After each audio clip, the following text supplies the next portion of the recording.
आगे बढ़ते हैं और बात बिहार की करेंगे। बिहार में महागठबंधन में सीटों पर जो पेच फंसा हुआ है उसकी बात करेंगे। सूत्रों के मुताबिक आज बिहार में महागठबंधन में सीट बंटवारे का ऐलान हो सकता है। सूत्रों का दावा है कि 26 सीट पर आरजेडी चुनाव लड़ेगी, जबकि कांग्रेस के लिए 9 और लेफ्ट के लिए 5 सीटें दी जा सकती हैं। पिछले कई दिनों से महागठबंधन में सीटों पर बातचीत चल रही है और अब खबर आई है कि अब यह बातचीत फाइनल हो गई है।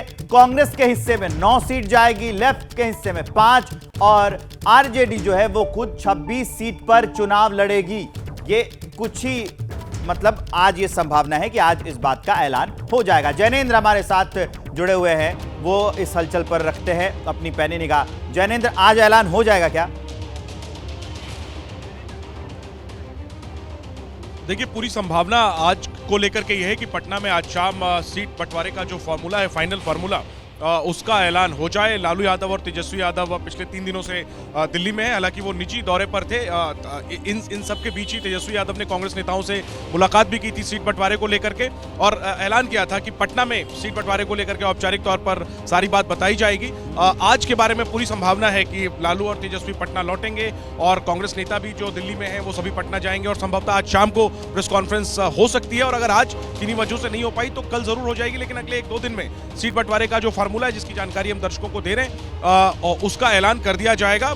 औरंगाबाद और बेगूसराय के बाद पूर्णिया भी कांग्रेस ने एक तरीके से आरजेडी के सामने सरेंडर कर दिया है। पूर्णिया पर भी अब देखना यही है कि कांग्रेस की जो कोशिश थी कि आरजेडी उसे न सिर्फ 9 सीटें दे बल्कि मजबूत सीटें दे, उसमें आरजेडी कांग्रेस के लिए कौन-कौन सी सीटें छोड़ती है। जी जैनेंद्र, लेकिन एक बहुत बड़ा सवाल ये है, लगातार जो बयान आ रहे थे और जो मुख्य केंद्र में एक सीट बनी हुई है पूर्णिया, कि पप्पू यादव क्या करेंगे आगे, उनका क्या होगा?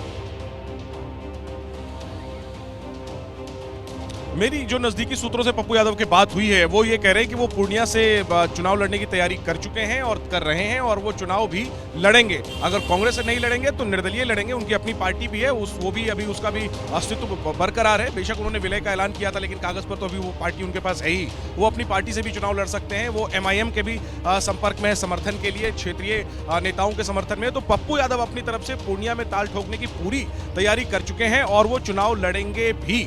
हालांकि वो भी इंतजार कर रहे हैं अपने पत्ते खोलने के लिए। एक बार जब इंडिया अलायंस के घटक दलों की तरफ से प्रेस कॉन्फ्रेंस कर दी जाएगी, इसके बाद वो भी अपना रुख साफ करेंगे, अपने पत्ते खोलेंगे। जी ठीक है, आपका बहुत बहुत शुक्रिया इस अहम जानकारी के लिए। वहां